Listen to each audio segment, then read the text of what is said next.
You What'd suck you my say? dick with your mother's lips. What'd you say? You know what I said? Suck my dick with your mother's lips. Come on.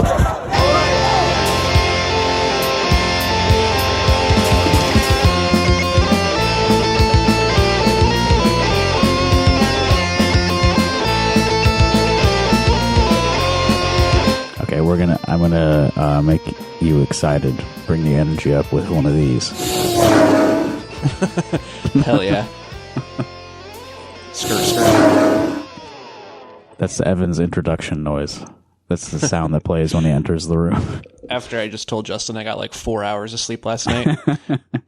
I needed that. Thank you.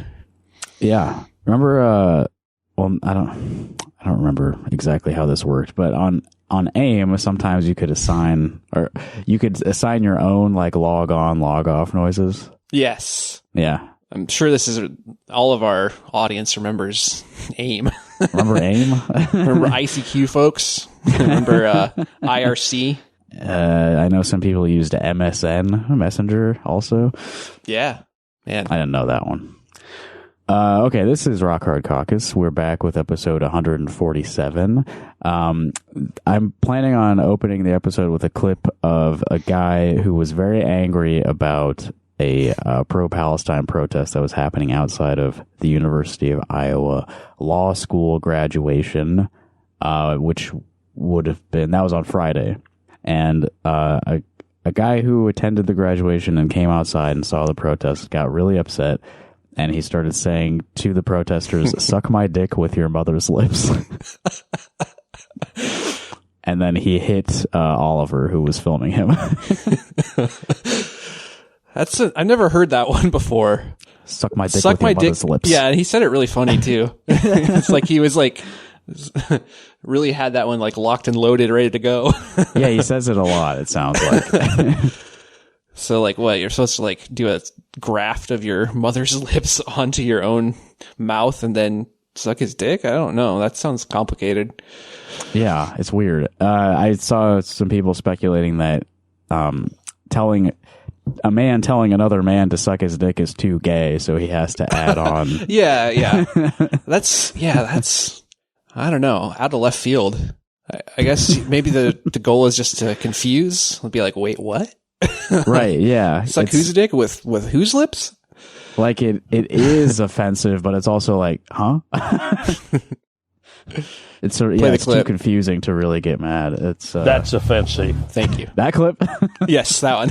I didn't mean the actual clip. Yeah, we don't need to hear that guy, but no. Listeners will have heard it because I'm putting it at the top of the episode. Cool. Yeah. The guy also met Oliver at his car as he was leaving and threatened him and called him homophobic slurs.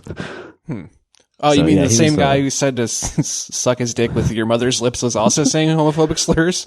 Yeah. Wow. Yeah.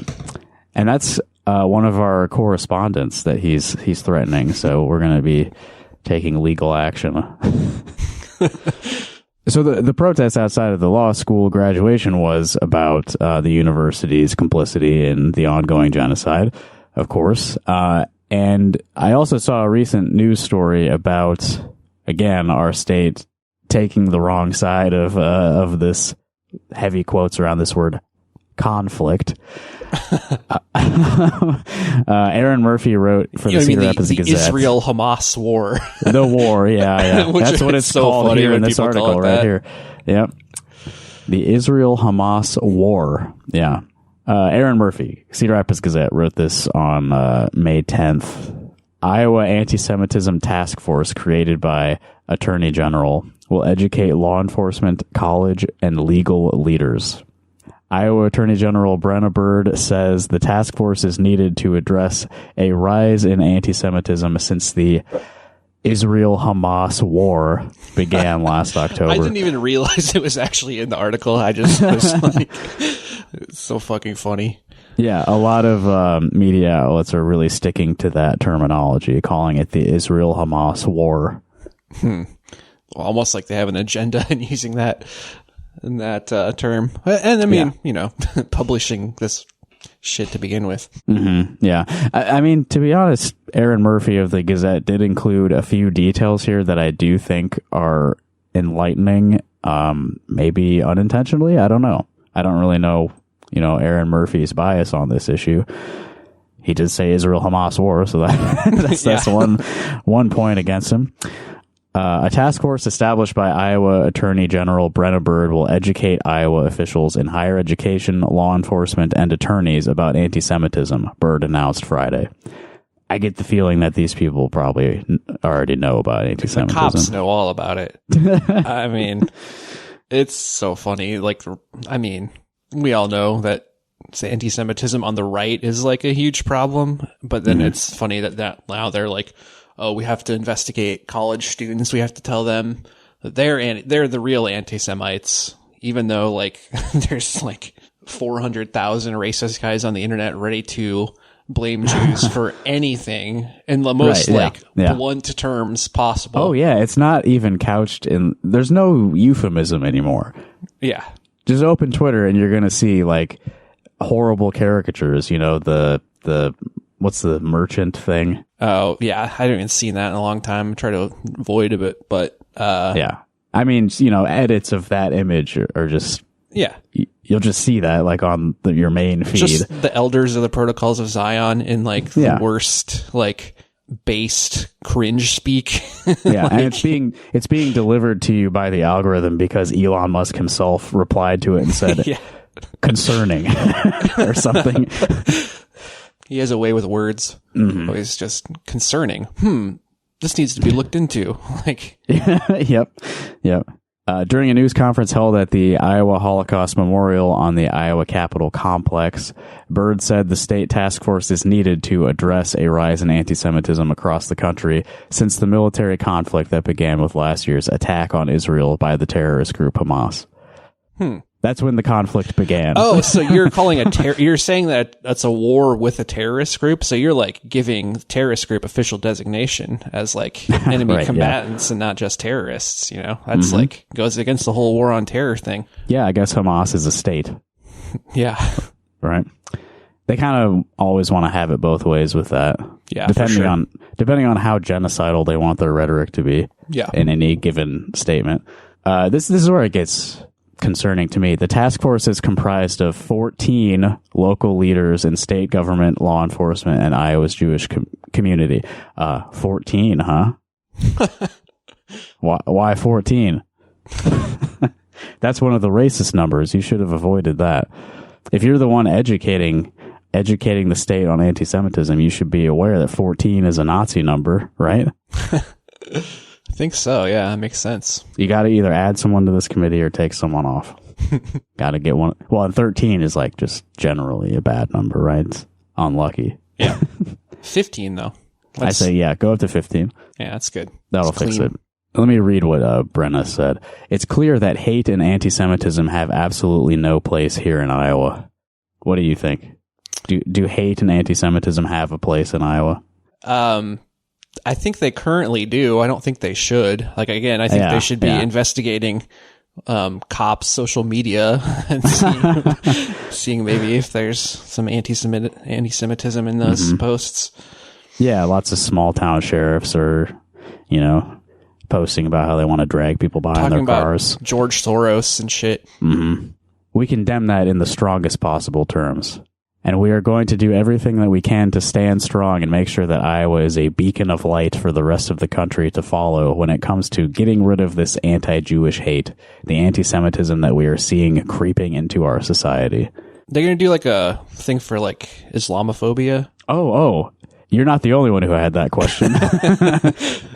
Skipping ahead a little bit, Bird was asked if she also considered a task force to address anti-Muslim sentiment, which also has spiked since the Israel-Hamas conflict began.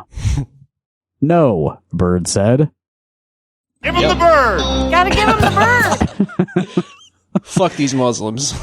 Yeah, that's all it says. No, Bird said. Didn't elaborate at all. That kind of lays bare the whole thing, right? Yeah, it's not like there hasn't been like videos of people like clearly Muslim people being like attacked by like mobs of like frat boys and shit. Like yeah. Like a few months ago, there was like that landlord that like killed his tenant's son or something. Yeah. Forget all the details on that, but that was clearly and then there was that Obama motivated. State Department guy who was like harassing that like hot dog guy in like New York City, and like it's fucked up. It's just like 1984. They like Republicans love to use it, but it's like a few days ago there was a guy who drove his car into a pro-Palestine protest. I forget where that was. But I just remembered that because the guy looked very similar to the halal cart harasser guy. Yeah.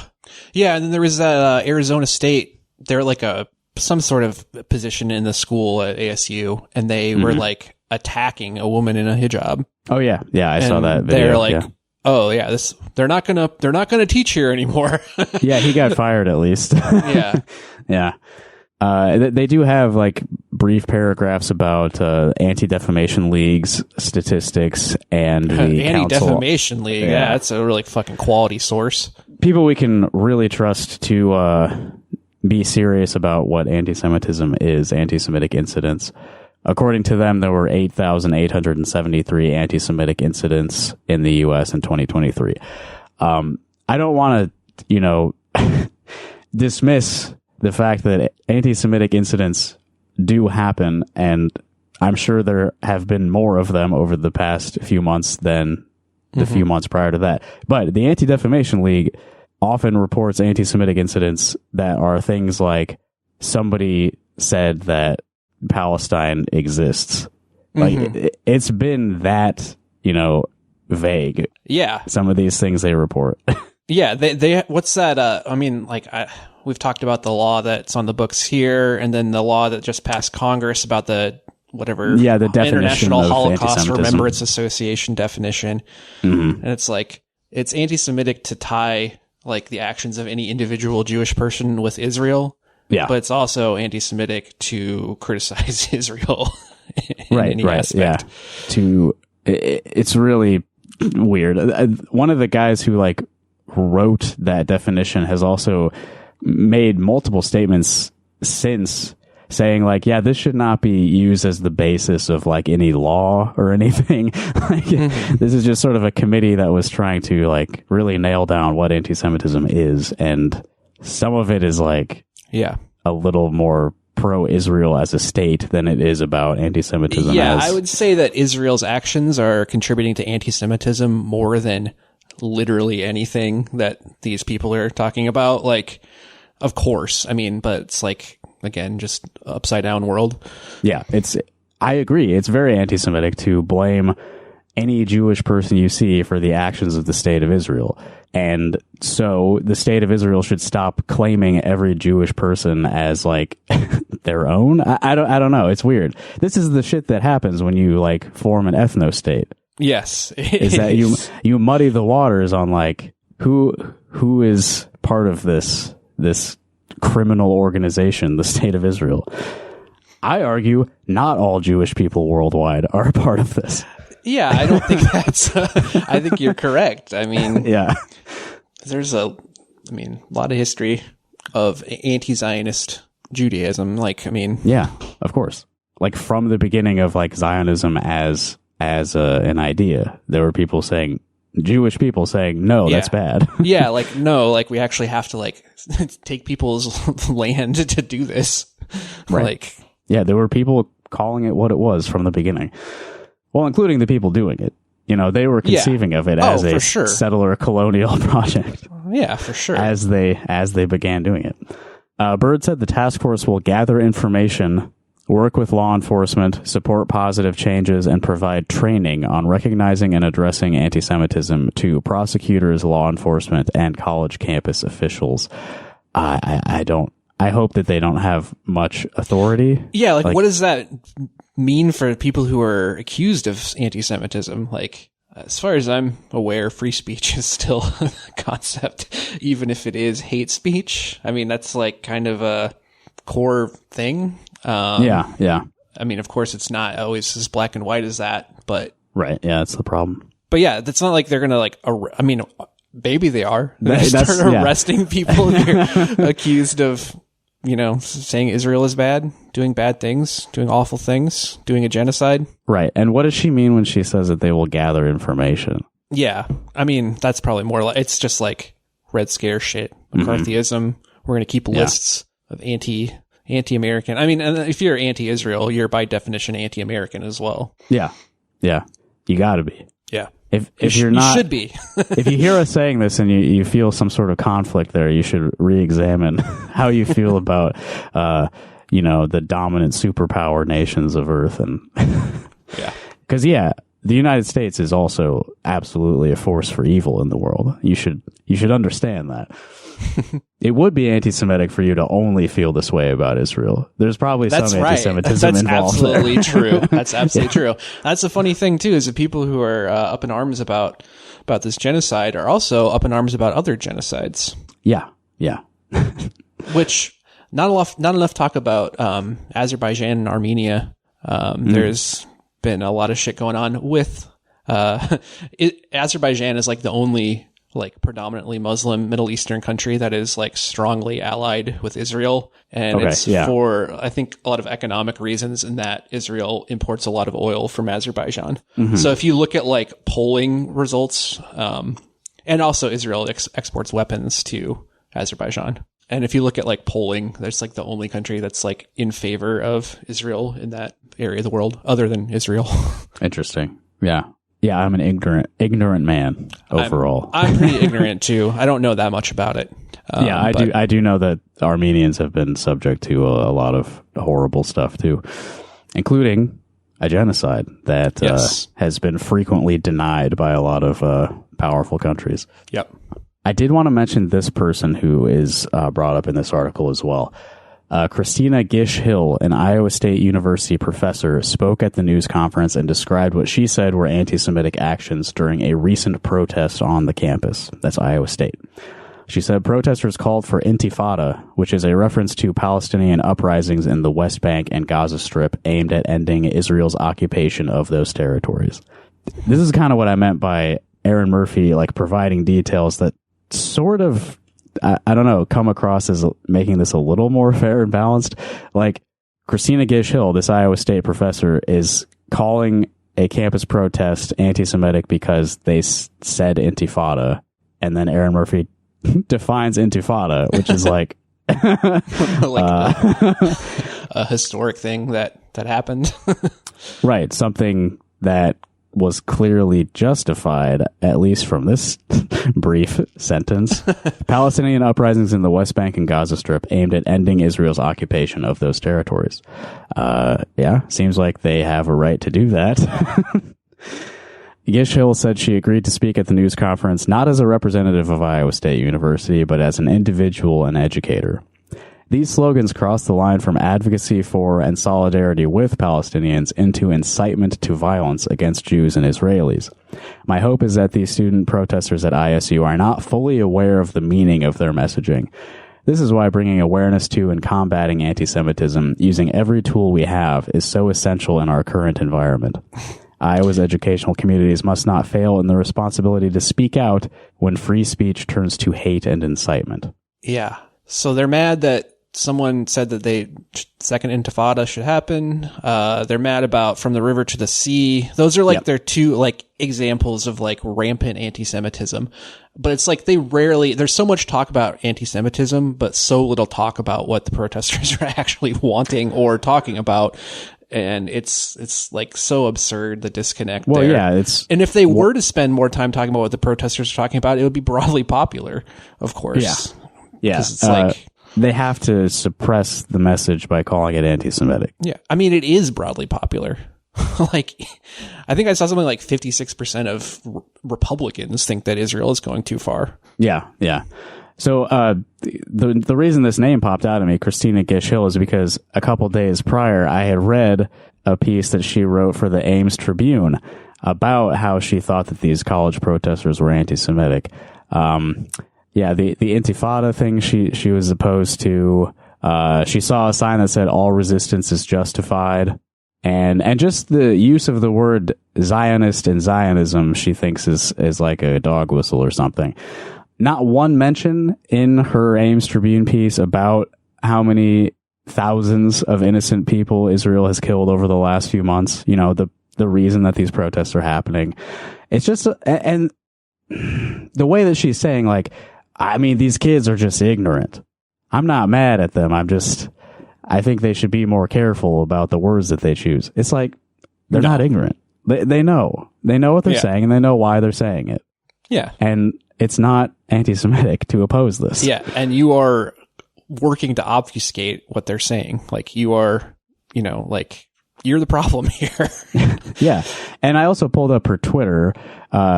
So her Twitter bio is American Indian Studies professor at Iowa State University, studying indigenous relationships with the landscape, food sovereignty, native agriculture, and kinship. So this is your field of study, and you think that students don't have a right to protest in favor of Palestinians. Parody of like a superficially liberal but super conservative like college. Yeah, like you are. Do you know who Brenna Bird is? The person who you like are supporting with your appearance at this little press conference? You good liberal professor. Do you know what this task force is going to probably do to your students? Yeah, I mean, goddamn. So yeah, again, hopefully this is just posturing, just sort of a PR stunt. Yeah, I mean, again, if they do crack down, it's like, I mean, I don't know how public perception works, because again, we're not representative of broader public opinion. No, but yeah, they're not really wanting to. I don't know. I lost my train of thought. I'm tired. You can't trust anything that our state government is doing to combat discrimination, because if you just look at everything else they're doing, they're trying to enable discrimination against all kinds of minorities all the time. Absolutely. This is about defending our ally in the region at all costs for the purposes of Western hegemony. Yeah. This other story, I don't think we need to go super into detail for, but it's kind of there's kind of a theme with these next two things. This is from Iowa Capital Dispatch, which is a website I haven't actually read that much of, but actually seems like a good media source in Iowa. I don't know if you've spent much time reading Iowa Capital Dispatch. Yeah, I've seen some of their articles. It seems pretty good source of news. Yeah, they're part of State's Newsroom, which is like a alliance of independent newsrooms around the country. Yeah. Source New Mexico is one that I pay attention to. That who pays for this shit? But Clark Kaufman at Iowa Capital Dispatch wrote about a sheriff's charity group. Iowans give $3 million to sheriff's group, but charities see only a third of that. And this is a scam that's been going on with like every sheriff's department around the country forever, I think. Yeah, pretty much. Have you seen that telemarketers documentary on HBO? Because I have not watched that, but I know that's kind of what this is about, right? Literally the same thing, where they were working at like this shitty call center that was like basically all like students, like drug addicts or like ex-cons. Like that they would hire anyone, and then they would call out for donations to Fraternal Orders of Police. Mm-hmm. And, you know, they obviously, like the company that was hiring these people they were saying that they're independent, and obviously they're getting a ton of money off of this. But then they like investigated it. These two guys who worked at this call center investigated it further and found that like actually they are completely in cahoots with these organizations. And everyone's getting paid basically, which, I mean, big surprise, but, and it was basically like funding like cops' vacations. Yeah. Well, in this case, it seems like all the money is just going to like the marketing firm that sort of like runs the fundraisers.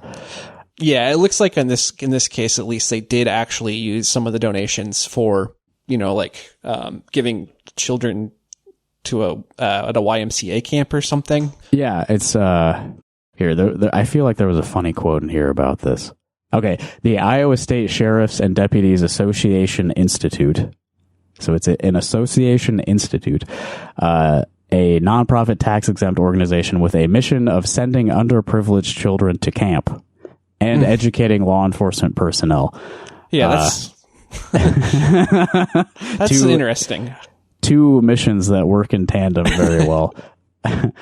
Educating them on what? Anti-Semitism, perhaps?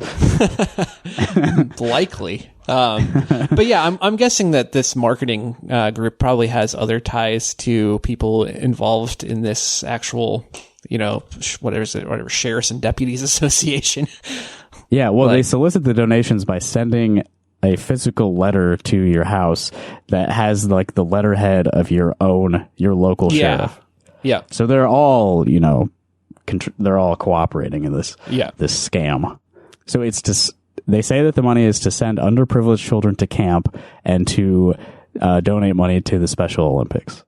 How could you oppose that? Yeah. And $4,000 to an Iowa State Sheriff's Association museum. Yeah, I saw that line about the museum. What is in there? I mean, hopefully it's like that exhibit we saw at the state fair where it's just a bunch of destroyed cop cars. Yeah, and the pedophile Google computer. Yeah, the little laptop where you can search for local sex offenders. Yeah. So they got the numbers in here. Atlas Marketing, which is the fundraising company that this Association Institute hired, they raised $471,987 in 2022. And then Atlas Marketing kept $292,000 of that. And then the sheriff's organization got $179,000 of that. So it's like a 2-to-1 margin there. Yeah. And what the actual sheriff's organization spends money on is public, but what the marketing group spends their money on is not. That's just their no fees. idea. Yeah. They're a private organization, so it's just to cover their own expenses and line their own pockets. And they got quotes from Sergeant Sean Ireland of the Lynn County Sheriff's Office, who's the current president of the Association Institute. And he says, it's expensive to have a fundraiser. It takes money to make money, and it's hard to run a program like that by ourselves because we're full-time sheriffs and deputies. I mean, they go after these people specifically because they are very likely to already support the police and want to raise money for the police. It's not that hard. Like I said, there's a bunch of like drug addicts and like a bunch of just like, bottom rung of ladder society who are handily raising money for these organizations because people are ready to open their wallets. Right. Too many people, but if you profess a love of law enforcement, you are an easy mark. Yeah. You're stupid. You can be tricked out of your money easily. I think you can do a little bit better than 33% of the money. Like, I don't think 66% of the expense needs to go to the actual act of fundraising. Like, yeah. And all that the marketing group is doing is like printing a form letter with a sheriff's letterhead on top and mailing it. Yeah. Well, there's some expenses involved in that for sure. Like doing a mailing campaign does cost money, but does it cost most of the money that you raise? I also want to challenge the idea that full-time sheriffs and deputies don't have time to do any of this themselves. Right. I've seen you guys and what you do on the clock. Maybe if they weren't milking overtime doing like private security bullshit, like they would have time to make some calls and write some letters. Yeah, you're standing around on your phone anyway. Yeah, but that overtime pay is too tempting. Yeah, use some of your on-the-clock screen time to make a couple fundraising calls. Yeah. Do you want to send these kids to camp or what? Yeah. I guess they would be donating more, or they would be more willing to do it if it literally was paying for their vacations. But yeah, give them some incentive. Kids going to YMCA, I mean, yeah, whatever. So I assume Clark Kaufman did some of this research himself. He looked back between 2016 and 2022.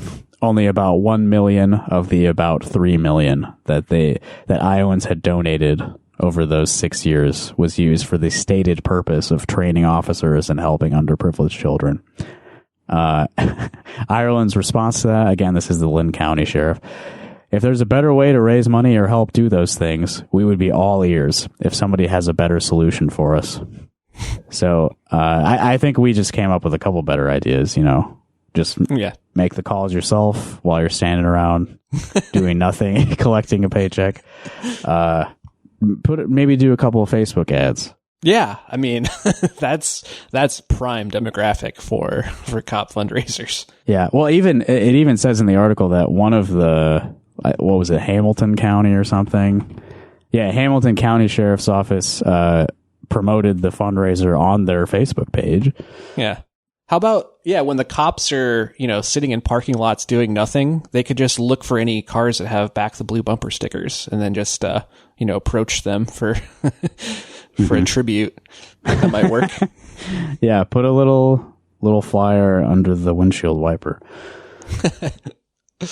That's likely somebody who has donated in the past too, so it's easy to get a repeat donation. Yeah. People love to follow the law enforcement Facebook pages. People who are probably willing to throw money away at your stupid museum. So yeah, why not target the extremely online blue line people?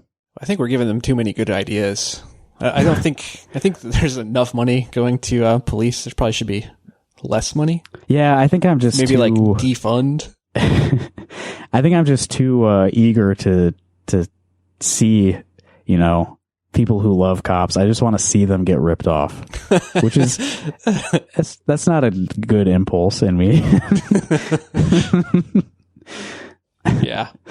So that reminded me a little bit of when we went through the OPAC financial filings. Mm-hmm. So much of it ended up just going to this like. What would you even call them? Title fight. They're like a consultancy group. Yeah. Like almost all the money. They're the people that everyone loves when they hear about the Democratic Party. They're the people really doing the boots on the ground work of collecting money and not doing much. I think across the board, a lot of these fundraising pitches are that kind of situation. Like a pretty small chunk of what gets raised actually goes towards the stated purpose. That is absolutely true. For example, when you start a PAC with the stated intention of supporting the Democratic nominee for governor, and then at the end of the day, you end up giving that nominee a check for $1,000.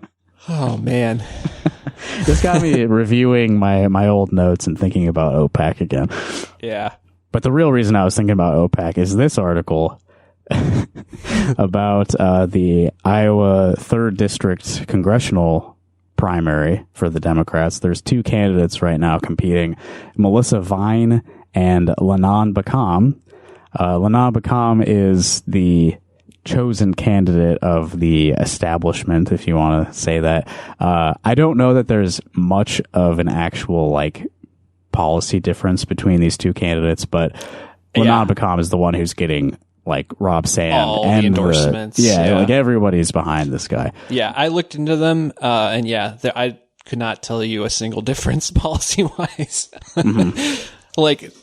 It's funny. This Melissa Vine lady is acting like she's like an outsider, and she is a executive director of a nonprofit, and saying that she's like an outsider when her entire job is to like shake down money from rich and connected people. Like that's your job. Same thing we've been talking about. Nonprofit scam is the same thing. It's just soliciting donations so that you cover your own salary and a little bit of what you raise goes toward whatever the mission happens to be. Yeah. Granted, it is a good mission. It's like a sort of halfway house for formerly incarcerated or, female addicts. Without knowing the details, that sounds like a good thing. But I'm sure if you look into how it operates and everything, there's probably a lot of those are also ripe for to be made. That sort of thing is also ripe for abuse. Anyway, we don't know anything about that. Yeah, but we'll stay out of that. I don't know anything, but I have my biases. But I do know what an executive director of a nonprofit does, and it's very little to do with the actual work of running a nonprofit. Right. Yeah. But what happened this week with this race is very funny. So Galen Beccaria of the Des Moines Register wrote this piece. U.S. House candidate Melissa Vine faces ethics complaint over donations ahead of endorsement. Actually, as we get into this, I do want to thank our friend Dexter, who's been keeping an eye on this race, because he had suspicions that there would be interesting developments, and he was right. Yeah. He thought that this primary was ripe for weird incidents, and So he's been keeping an eye on it. He did a little bit of extra research on this. A progressive Iowa political group has submitted an ethics complaint against the campaign of Melissa Vine, a Democrat running for Iowa's 3rd congressional district, accusing her campaign of trying to make dozens of donations on others' behalf in advance of the group's endorsement. Damn. A lot of stuff we talked about lately on the podcast. It sounds exactly like the signing up, Asian immigrants to vote on their behalf. But instead it's donating to a PAC and registering as a member so that you can vote for an endorsement. There is a shocking admission in this. So after I read a little bit of the detail, Iowa Unity Coalition is the PAC whose endorsement was being competed for here. And they were holding a vote among the members of the PAC, which is anybody who has paid at least $20 donation to Iowa Unity Coalition. They ended up endorsing Lanon Beckham, who they say here, a former U.S. Department of Agriculture official and veteran. So just ideal candidate for a U.S. Democratic. Yep. So leading up to that endorsement vote, suddenly a bunch more people were registering donating to Iowa Unity Coalition so that they could vote. And the chair of the Iowa Unity Coalition, Mitch Henry, is the one who made the ethics complaint. He says, we had a surge of individuals joining the coalition on Tuesday during the day and the night prior. An audit by the group found 41 votes by people who were not registered as members.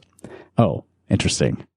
How did they vote then? I thought it was limited only to... This is fucking pissing me off. The more I read.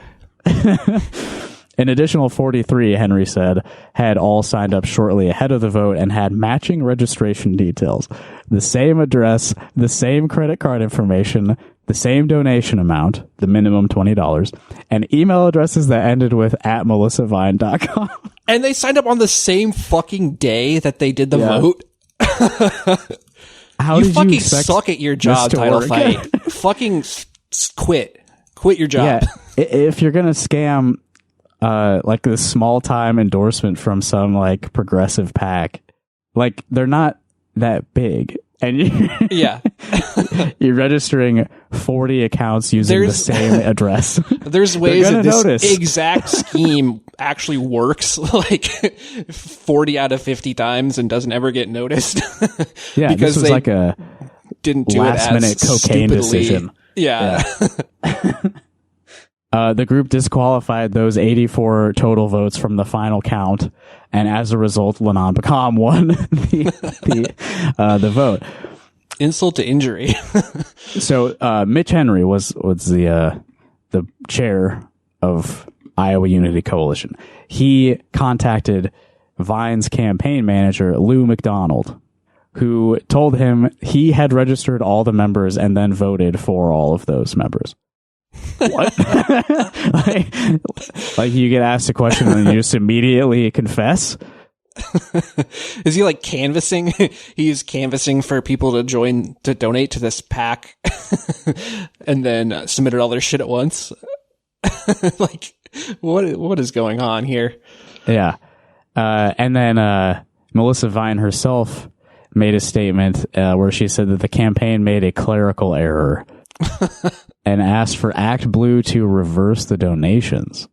Okay, so I guess Iowa Unity Coalition gets their donations via Act Blue as well. Yeah.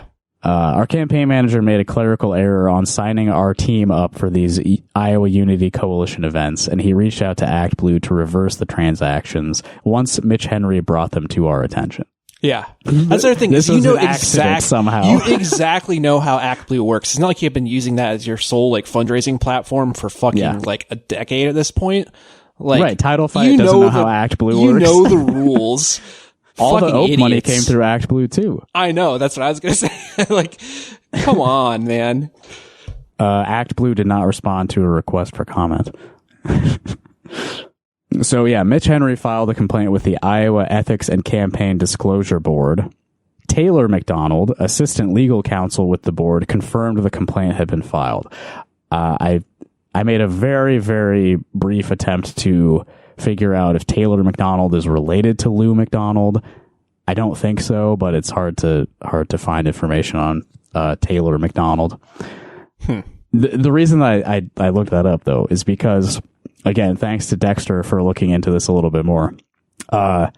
After the Iowa Unity Coalition announced that they had endorsed Lanon Beckham, Melissa Vine's campaign very quickly announced that they had received the endorsement of Joe Henry, who is the brother of Mitch Henry, who runs the Iowa Unity Coalition.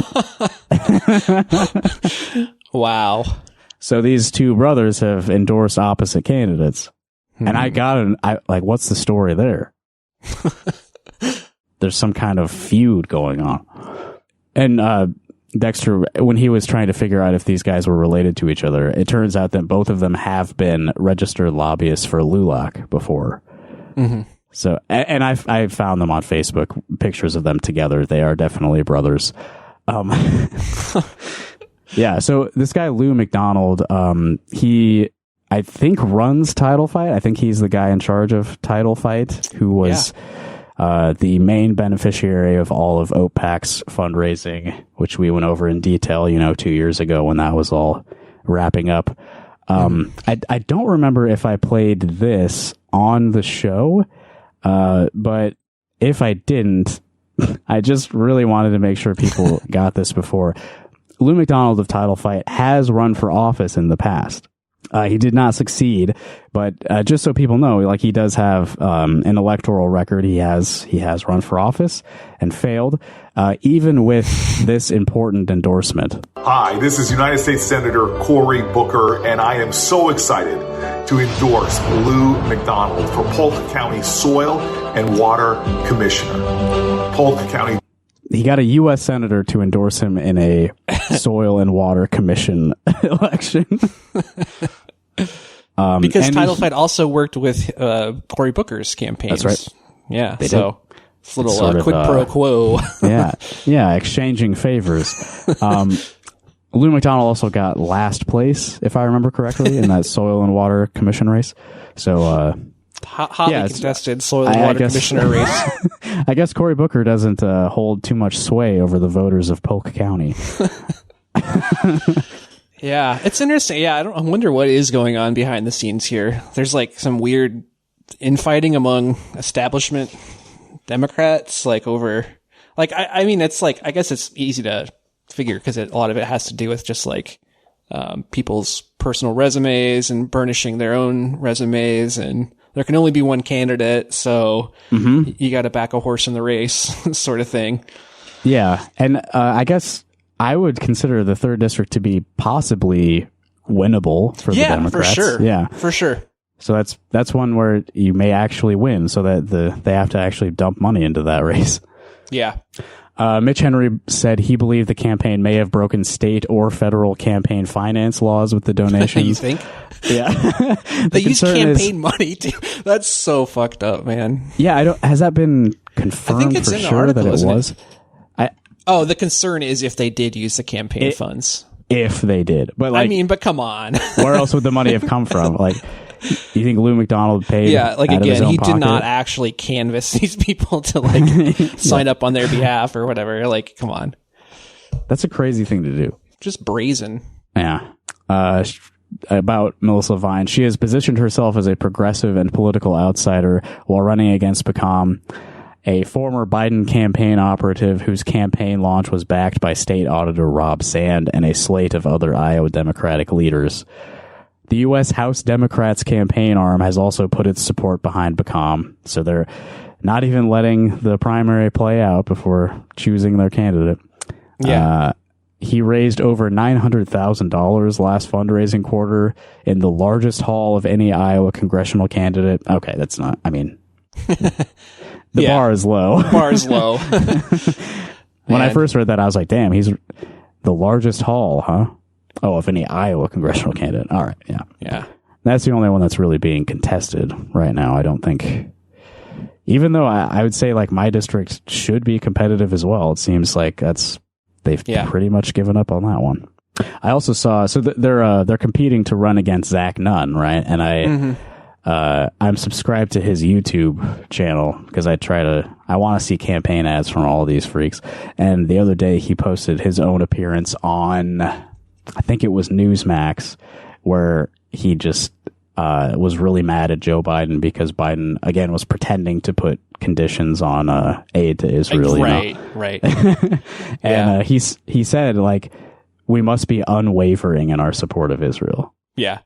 And like, what was it? They're like, we're not going to send them our 2,000-pound bombs because they are not appropriate to use in a highly densely populated civilian center. Like, I mean, wow. Really brave of Biden to really step up and really for real, play hardball with the Israeli contingent. Yeah. So that's what they're up against is, I mean, it's the same position as every other Republican and a good chunk of all elected Democrats as well. Yeah. Do you want to talk about the college sports betting scandal a little bit? Sure. Yeah. Do you think we have time to cover that with any detail? Yeah, we don't have to go that deep on it really, but okay. It's kind of a funny one. Yeah, you sent me this Washington Post article by Albert Samaha, maybe. Yeah, a betting scandal rocked Iowa sports, then the case went sideways. So I haven't been following this closely. You've been following it a lot more closely than I have, but yeah, just what's in this article is pretty wild. Yeah, it's a strange situation because like it all hit last year where like the head quarterback, starting quarterback for the Iowa State Cyclones was embroiled in this scandal. And obviously a lot of people have been talking a lot about sports betting lately and how pervasive it is now and how like morally depraved it is. Yeah. There's been a lot of high profile scandals. There's an NBA player, Jonte Porter, who just got banned for life from the league because he was like faking injuries to like hit the unders on bets and stuff. Yeah, which is insane as like a professional athlete to be like like, oh I hurt my eye, I'm gonna get out of this game so I don't get 5 rebounds. Like and then like he was also like a crypto guy too, which is like exactly, they need to like same thing. Yeah, they need to screen for athletes who are into crypto because they're probably doing this. But yeah, anyway, so yeah, there's a bunch of Iowa, both University of Iowa and Iowa State athletes who were like removed of their. They got charged too because it's like a lot of them did for underage and for starting accounts under like their girlfriends' names or whatever. Yeah. This started at Iowa State, right? Is where they started investigating. Yeah, I think so. They had the Iowa Department of Criminal Investigations had signed a contract with this company called like Katana or something. What is it called? Is this the software that let them like monitor the devices? Yeah, it's basically like a backdoor into like other gambling sites, so they can look for like clusters of unusual activity. So if like a lot of people like, it's like I guess the idea is like if there's like people in prison betting or something, they can like geographically locate and say like these people are here, they should not be betting. Yeah. Now, this is a GeoComply, I think. Oh, okay. You're referring to? Yeah. I think, Sorry, I can't read the article because this computer isn't letting me like get past the paywall. Okay. I read it on my other computer. Yeah. I had to update my Chrome extension to get it to work. In 2021, Iowa's Department of Criminal Investigation started a unit focused on sports betting. That year, a member of the unit, Special Agent Brian Sanger, wrote a memo urging the state's gambling regulator, the Iowa Racing and Gaming Commission, to license tracking software from a company called GeoComply. And this system compiles geolocation data on every account created and every bet placed on many of the country's biggest online sports betting platforms, including DraftKings and FanDuel. Oh, here you go. Kibana. That's what you were talking about. Kibana. Yeah, through the company's analytics tool, Kibana, which flags clusters of heavy activity, clients can home in on a location deemed suspicious, such as a prison or a high school, and view every device that opens a betting app there to look into potential violations of gambling laws. Yeah. The state licensed the sophisticated software without establishing clear policies on how exactly the database can be used in criminal investigations. Yeah. So it turns out that they were just like, I bet a bunch of Iowa student athletes are gambling. And so they were like, let's do a little location search for the campus of University of Iowa and Iowa State University. Yeah. Yeah. Which I am 100% positive that this is happening in every single major university in the country. Like this, like the gambling is the gambling thing, yeah, like people gambling on, like a lot of the cases where like they weren't necessarily gambling on their own teams or anything. Some of them were, like, some were, yeah, some of them were betting on their own games and stuff. But yeah, like absolutely. I mean, there's like so much incentive for them to do that. And so little enforcement other than this like stupid software that they decided to just like use without any discrimination. Like, yeah. Are college football players being paid now for playing? Not necessarily, but they can use. They can get endorsement deals. Stuff. Yeah, right. So they can sign. Like Caitlin Clark is making way more money, like than she's gonna make. She's already made way more money than she's gonna make from her actual WNBA salary, just from name, image, and likeness endorsement deals. Right. Yeah. So when you're not like compensating them for the amount of money that they're bringing in for playing the games, like, and you're deregulating the gambling industry. Yeah, you'd have to be like a star athlete to get like a significant endorsement deal. Like, I mean, I'm sure some of these people get like local, low level like stuff, but yeah, you can get like a local, sub sandwich franchise to, but yeah, you're not really compensating them for the work they're doing, and you're deregulating the gambling industry and allowing them to do a lot of targeted advertising on everyone watching the games. Like, how could you resist the temptation to make a little bit of money off of this? Yeah. I mean, and there's inside information that goes into it. I mean, some of it's public, some of it isn't. I don't think there's any evidence that any of these Iowa athletes were using like, non-public information. But yeah, it's a big problem. It's going to continue to be a problem. It's like they opened the floodgates and now it's like, oh, like this is like, there's a lot of ethical concerns with gambling.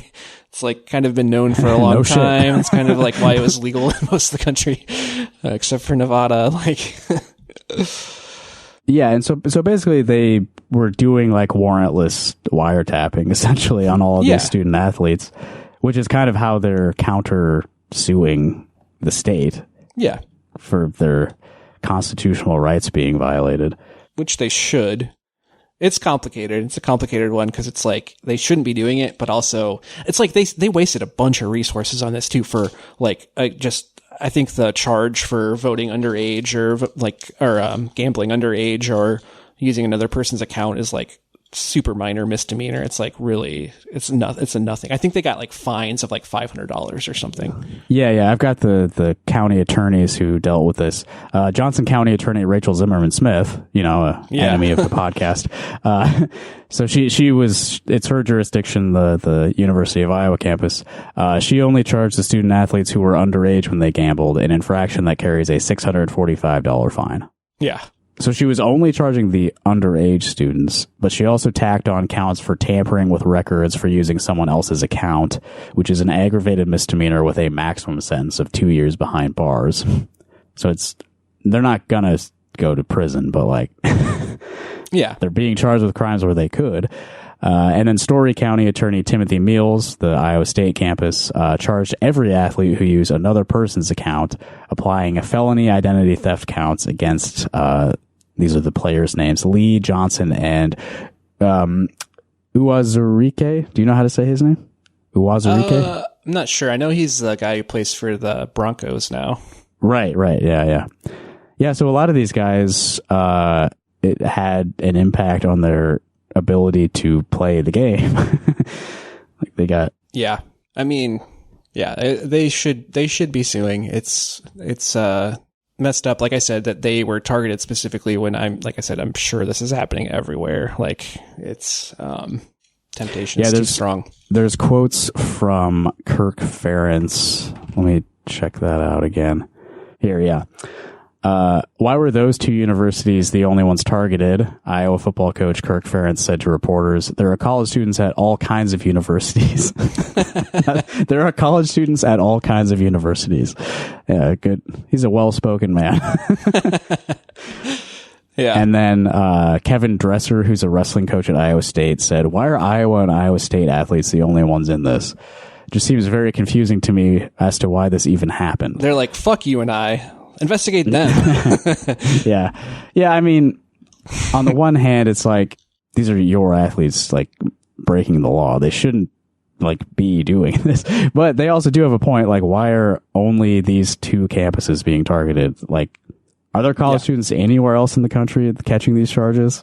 I don't think so. I think it's kind of like, this is why it's in the Washington Post. It's kind of like an unprecedented thing that because that was like, it was a really big story last year if you were into college athletics at all, which I'm really not. Like, it's just something that crossed my ears. And then there is also, I mean, like there's like an organization of lawyers. It's like Iowa Association for Justice or something. I can't remember what it's called. It's probably not called that, but they were raising publicity about it because they represented a lot of the athletes who were that they went after. I vaguely recall that. Yeah.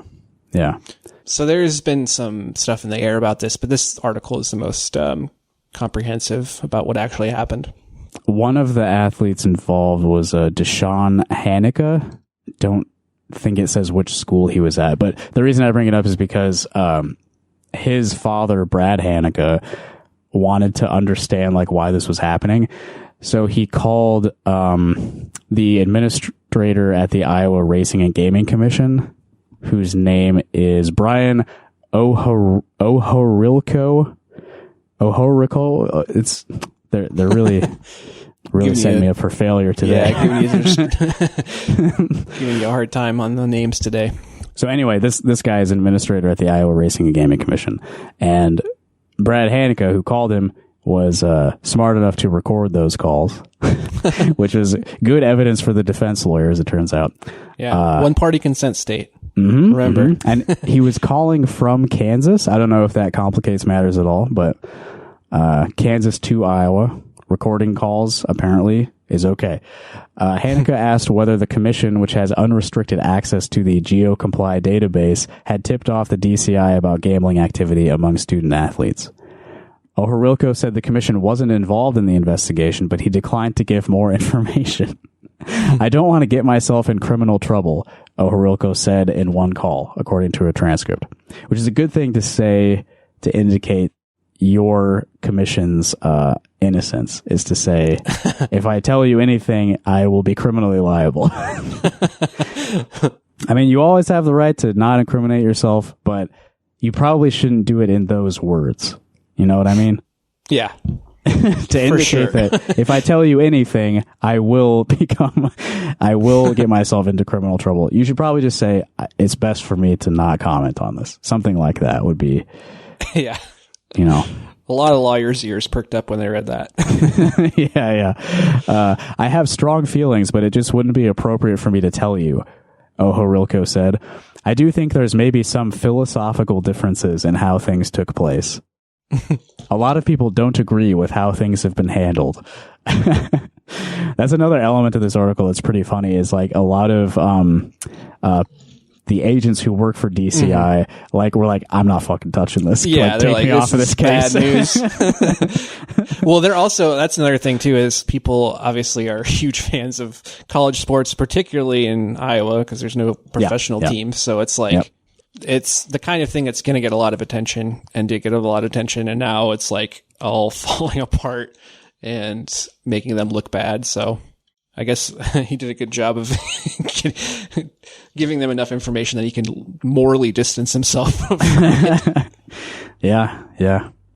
It's just weird. It's a weird story. Yeah. Like they just like make gambling legal and then crack down super hard on the people who like are tempted to do it illegally. Yeah. You know, there's a few regulations that still are in place. So let's go super hard against anyone who violates those. Yeah, I'm not sure how I really feel about it. I mean, people are going to gamble no matter what.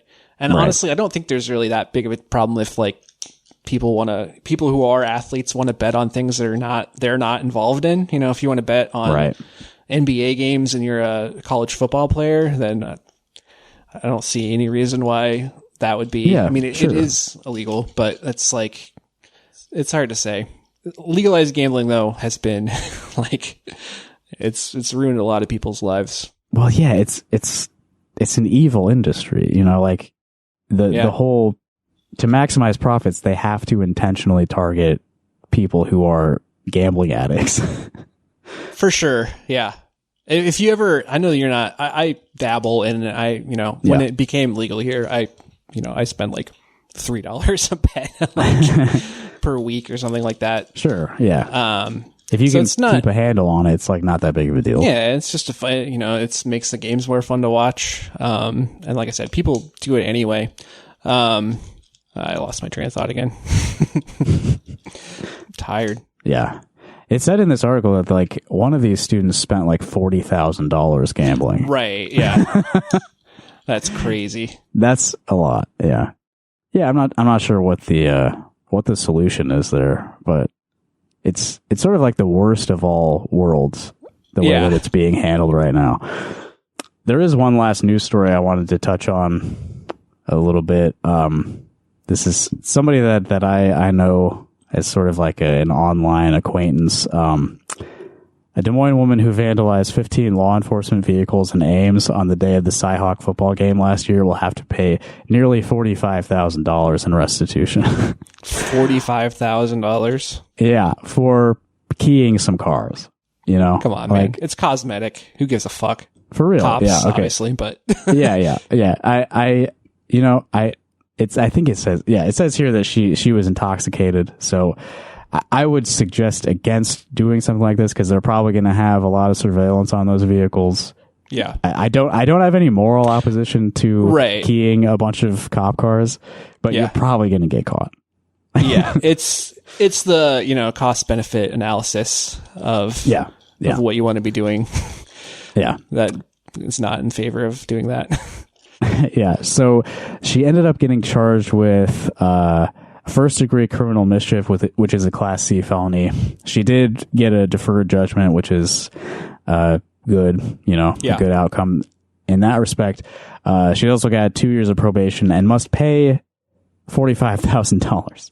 This is bad. She filed a challenge to the amount of restitution being sought for the cost of repairing the vehicles. She claims she shouldn't have to pay for these repairs that hadn't yet been completed for some of the sheriff's vehicles. Court records show a Story County Sheriff's Office lieutenant testified that damage to some of the vehicles was not repaired because they will be rotating them out of service and will be auctioned off later this year. So she's being charged like she has to pay for repairs that aren't going to happen, and in fact the sheriff's office will be profiting from the sale of those vehicles soon. Well, one of those bidders might be they might be discouraged from might take $1,000 off their bid if they know it's got key marks on it. I think that adds to the value because this is a vehicle that has it has some publicity associated with it now. This is a story piece, you'll show up in an auctioned off, sheriff's vehicle at your friend's barbecue and they'll be like, damn, look at all those, somebody keyed the shit out of you. And you're like, you see that news story about that, that badass lady who keyed a bunch of cop cars? This is one of those. And then everyone will be impressed that you ended up with one of those cars. Yeah. So I bring it up because she is raising money to cover the what she's being charged for the repairs to those vehicles that aren't going to happen. So if you happen to be a wealthy benefactor who listens to this podcast, I will include a link to the GoFundMe in the episode description. Yeah, just on the off chance you got some cash to spare. Yeah. I saw that and I was like, $50,000 is a lot. And then I was like, oh, they're charging her $45,000 in damages. Yeah, I saw her fundraiser first. I was like, 50,000. My God. Yeah. They're actually charging her that much. Wow. She actually needs the money. So yeah, again, to reiterate, I have no moral opposition to what she did, but it's probably not something to emulate just because the consequences are not really worth the hassle. Yeah. And if you have any further thoughts on that you'd like to weigh in on that situation, if you If you think that we should be morally opposed to keying a cop car, you can call us to tell us that at 319-849-8733. I think that would be a great topic for a voicemail. If you think that keying a cop car is wrong, again, 319-849-8733. Or if you have no, never mind. Like, you and I have both driven some fucked up cars in our Yeah. day. Yeah. It just is completely alien to me. Like, car still works. Car is a means to get from A to B. Yeah. Like, Yeah. that's what it is.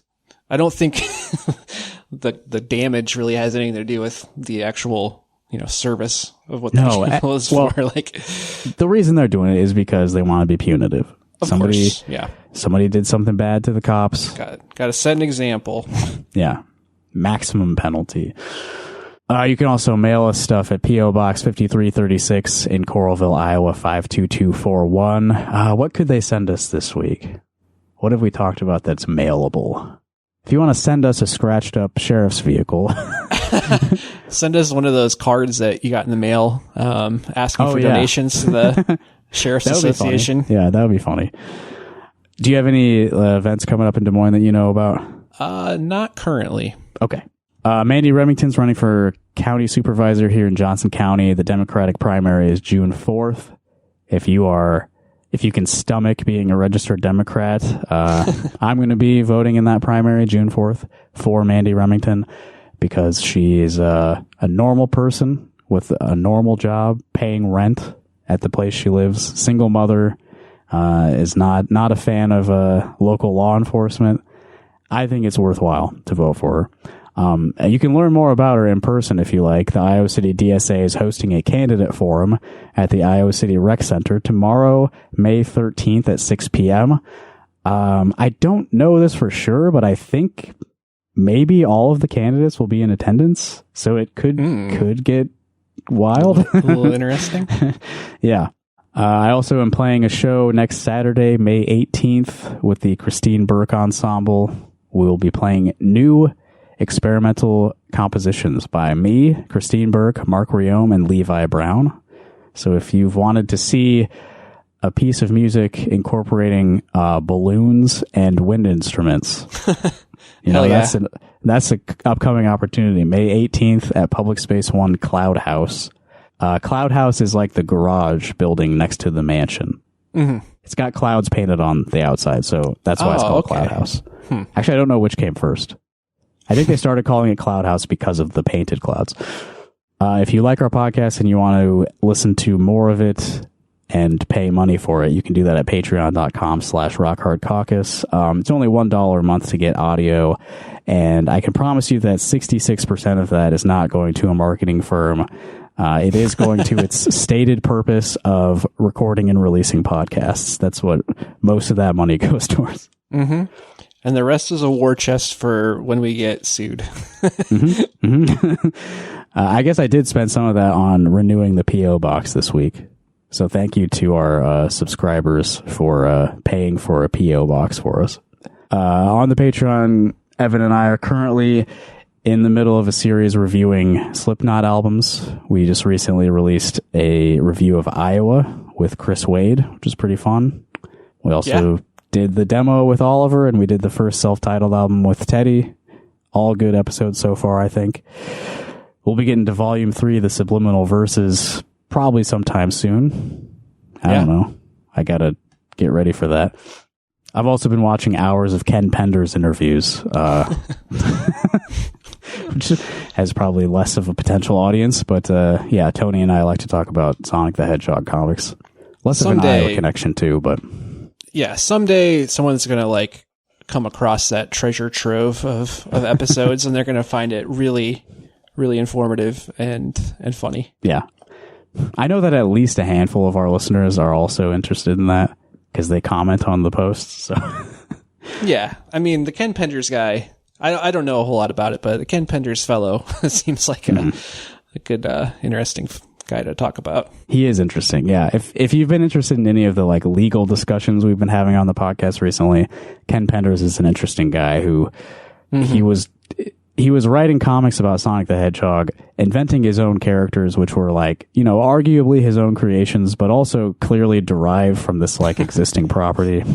But the business practices of the publisher he was working for left a door open for him to claim copyright on those characters. And then he got sued and he won. So he now forever owns the Sonic the Hedgehog derivative characters that he created. So that's sort of the interesting aspect of like why we're talking about it. Okay, anyway, we're going to close out with some music from my friend Giannis Alexakis. He sent me some unreleased stuff to include on the show. So this will be exclusive music from the Only Ion closing us out tonight. If you have music that you'd like us to play on the show, go to rockhardcock.us. There's a link near the top to submit music, and we'd love to have it. All right, thanks for listening, everybody. See you later. Peace.